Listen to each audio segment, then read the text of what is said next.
How do you multiply fractions? The straightforward way is to set up your problem horizontally and just multiply straight across. You don't need common denominators for multiplying fractions.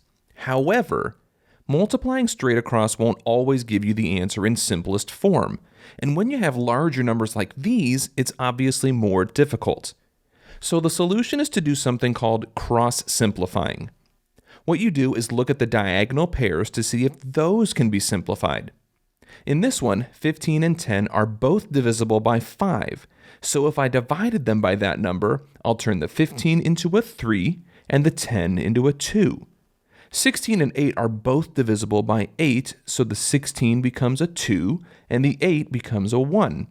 Now I can multiply straight across, but with much smaller numbers. 3 times 1 is 3, and 2 times 2 is 4.